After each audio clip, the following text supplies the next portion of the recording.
Assalamualaikum and good morning to Dr. Sama and fellow friends.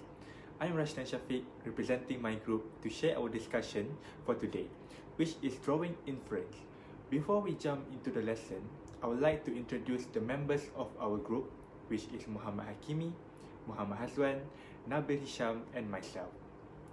Our discussion today will be going through a few elements, starting off with the introduction, skills involved in inference, teachers' aspect in making inference, and also the importance of inference. So without wasting any time, I would like to invite Nabil to introduce what is inference. Assalamualaikum and hi guys, hi doctor. I'm Muhammad Nabil bin Muhammad Hisham and I'm going to give you guys a little bit of introduction about what is inferences. Okay, so an inference is an idea or conclusion that's drawn from evidence and reasoning or observation. Okay, next point is making an inference can be thought of as reading between the lines of what you read. And then the third point is, when you read, there's clues in the book. And so when you read, you plus your own representation or your own thinking. Let's say you read this, and then you imagining the real situation and what you've been getting from those reading. The result is inference. Okay, that's what we call inference. So for instance, I've read a book, okay, and there this line said, this boy hates snakes, or this boy, is an introvert person. So what can I assume from those lines I've read from that book is, this boy hates snakes. So I can assume maybe he had been traumatized. Maybe a snake had attacked him during his childhood. Okay, who knows? And then next, the boy is an introvert person. So what can I, infer in this situation? Oh, why he is introvert? Maybe he's shy, or he has some insecurities about himself. Maybe he think that, he did not excel in anything he did. Maybe other people around him are better than him. I can assume that, and that's what we call, an inference. Okay, so let's say another point is, this boy hates old people. So I can assume, or this boy has such a mean or childish, or maybe he has a backstory with old people, he hates his parent, who knows? That's what we call inferences. Okay, you read the clues in the book and then you mix with your own thinking. That's what we call inferences. Thank you. Hi guys, so why we making inferences? Why is inferences important, or why are we doing it? First, making inferences support reading comprehension, So when you read, you'll understand better when you making inferences. Okay, in a story, everything you read in the text can be used as the basis for making an inference. Like I said, everything you read, like read between those lines in the book, can make you keep thinking about this or this. You can assume this, you can infer this. Okay. And then when you read, you need to make inferences about things happening in the story. Like I said, I bet this happened to everyone. When you read, you are not just read, okay? You dive into the story, you understand the character, you understand the plot, the story, how it goes, where it went, okay? That's how you understand the story better. Am I right? Of course, okay? So when you infer, things get clearer, okay? And then when readers infer, they are personally engaged with the text, are more aware of the author purpose, and are processing to deeper meaning. Like I said, when you infer, you are dive into the story and you understand better what this author trying to deliver to reader. Okay, you understand the author's purpose, and you understand their messages. Okay, because this author make this character like this. Why? Because this. Okay, why this character why this author make this character hate old people, or hate snakes, or an introvert person, or because he has a backstory like this. When I reading those books, I can imagine, oh, I assume that this boy has such a trauma, he has backstory, he has his past that, we can really explore in the next chapter like that. So that is why inferences are making in those situations. It happens naturally, okay?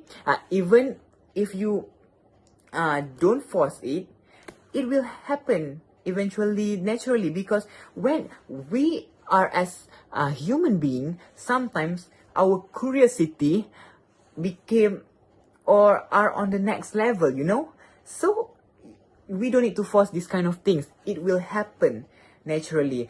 Like I said, when I first time I read Harry Potter, my assumptions or my inference on Professor Snape is he is a dark magic witch, so those are my inference. Why Professor Snape being such a mean towards Harry Potter?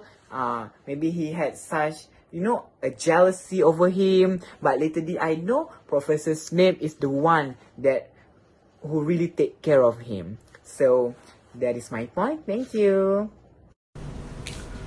Assalamualaikum and a good day to Dr. Sama and my fellow friends. My name is Muhammad Hakimi. As for my part, I'll be presenting and explaining two topics, which are the skills to make inferences and things to make inferences about. So, without any further ado, let's just jump straight in, shall we? So, skills used to make inference.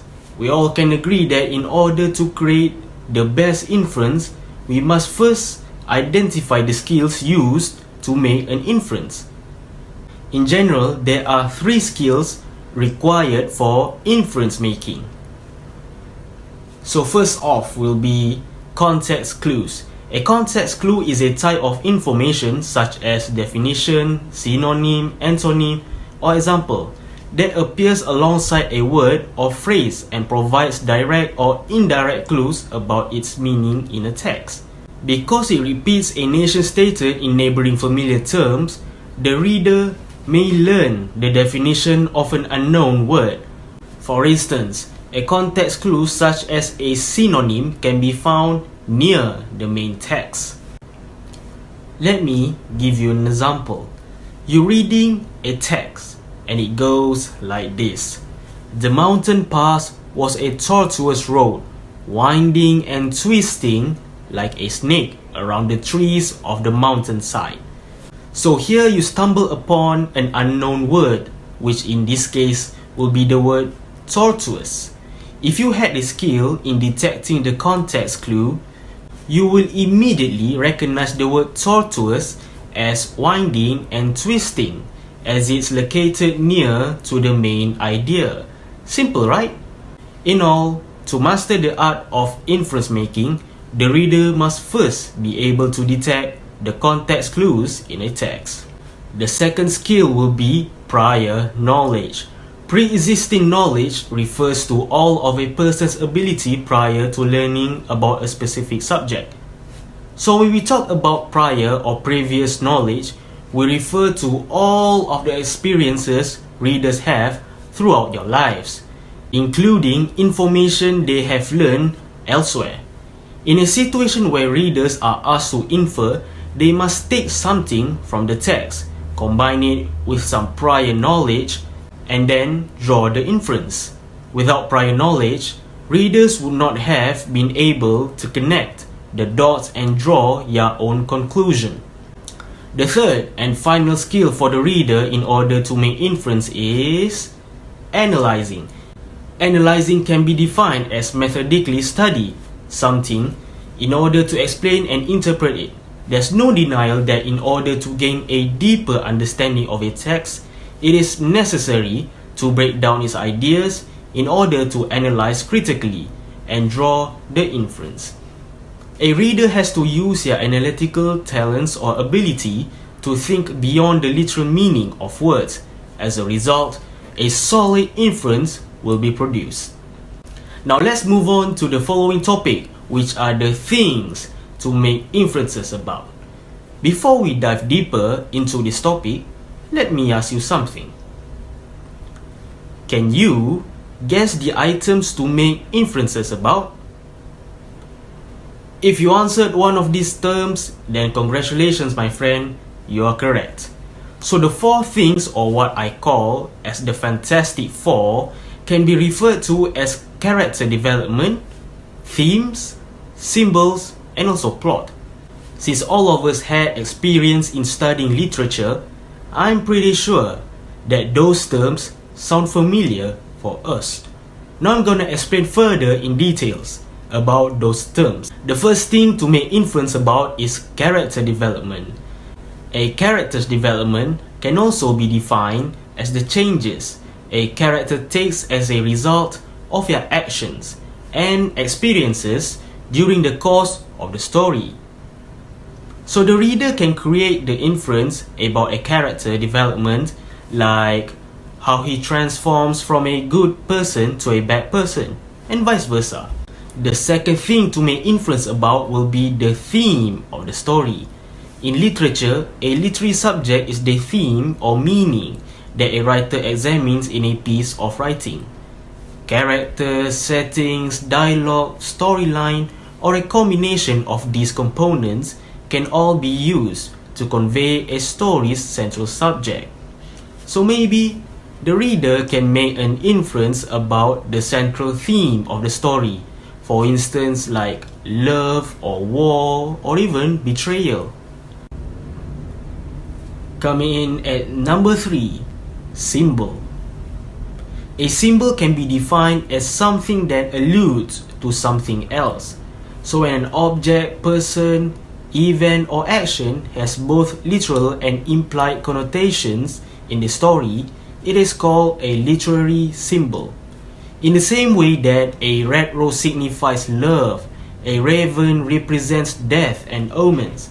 In all, anything that serves as a representation of the bigger idea is called symbol. Last, but certainly not least, plot. The meaning of a plot is simply on how the author builds, progresses, and resolves problems throughout the story. It will be the structure of the story, like how the story started and the ending. At the center of the orbit here depicts on how a plot should be, starting from exposition, rising action, climax, falling action, and ended with the conclusion. So that is all from me. Now passing on to the next presenter. So how to make the same types of inferences? Here's the list of the methods that we can follow in order to make the same type of inferences. The first one is we have to recognize the antecedents for pronouns, and we have to figure out the meaning of unknown words from the context clues. We also need to figure out the grammatical function of an unknown word, and we need to understand the intonation of characters' words. We have also to identify characters' belief, personalities, and motivation, and we have to understand characters' relationship to one another. We also need to provide details about the setting, and we need to provide explanation for event or ideas that are presented in the text as well. And then we have to offer details for event or their own explanation of the event. We need to understand the author's view of the word, and we have to recognize the author's biases, and we have to relate what is happening in the text to their own knowledge of the word. And the last one is we have to offer conclusions from facts presented in the text. So here's the inference notes example. As you can see, the left side is the part of observation, and the right side is the inference. From the observation page, it says, Alan cries, do you mean it is a poison? In a horrified way after the old man describes it to him. So this show that Alan is very in nonsense in his intention. He is horrified by the idea of hurting someone or doing something illegal. And then Alan responds with things like wonderful, and that is love. When the old man tells him the love potion will make Diana do everything he wants her to do. This shows that Alan is selfish and cares more about himself than Diana. Ironically, self-love is the opposite of what real love is. And the old man says, I like to oblige. Then customer come back later in life when they are better off and want more expensive things. A theme in this story might be selfishness and self-love lead to unhappiness. The old man implies that the clients who buy his cheap love position often come back later in life to buy the expensive poison. Only truly unhappy people have a reason to want to kill someone. So the last part is the teacher and inference about what's the inferences can benefits the teacher. The first one, it can produce more unified lessons, and it also can produce a more confident teacher. For example, a teacher is clear on what needs to be done, how and when. Also, teacher can reflect on activates, current lesson plan and past one relationship between learning activates and assessment practice. It's also give a sense of direction in relationship to the syllabus and also for future planning. It also provides a coherent framework for smooth, efficient teaching, and document for administrators the instruction that is occurring. Also, it also can determine the objective types of activities and also the materials. And the last one is it's also can be the evidence of the teacher professional performance. Okay, we met again. It's me, Rashtan Shafiq, and our next topic of discussion will be the significance of inference to both writing and narrative telling. Initially, to identify when and why the meaning of the text, readers are able to recognize when and why the meaning of the text is unclear to them, and utilize a number of methods to solve comprehension problems or increase their understanding of a text. Furthermore, the act of readers imagining what is occurring in a text is referred to as the approach of visualizing. This can be done either by reading the text silently or by listening to someone else read aloud. For example, create a scenario of what's going on in the text by using the outer's word as well as your own thoughts and creative energy, and then play the movie in your head. Reading comprehension is improved when the readers conjures up images in their head, and if like they are watching a movie at the same time they were reading. This allows the reader to obtain a more in-depth grasp of the story, which will improve long-term memory. In addition, Inference also developed the learning skill of critical thinking, which means conceptualizing, applying, analyzing, synthesizing, and also evaluating information gathered from observation, experience, reflection, reasoning, or communication as a guide to belief and action.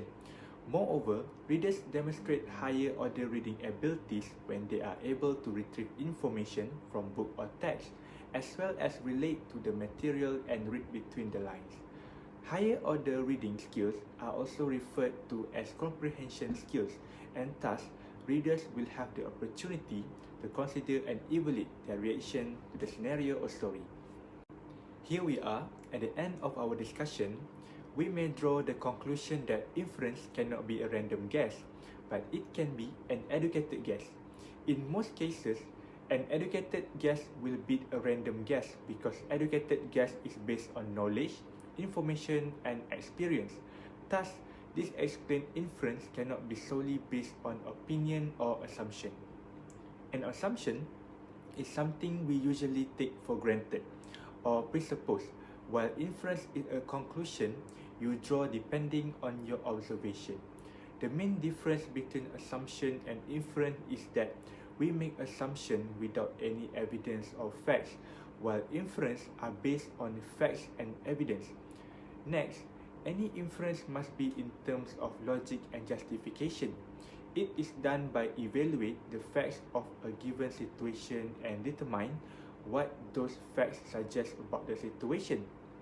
For example, if a character comes with a knife in his or her hand, readers probably will infer that he or she meant to do some harm.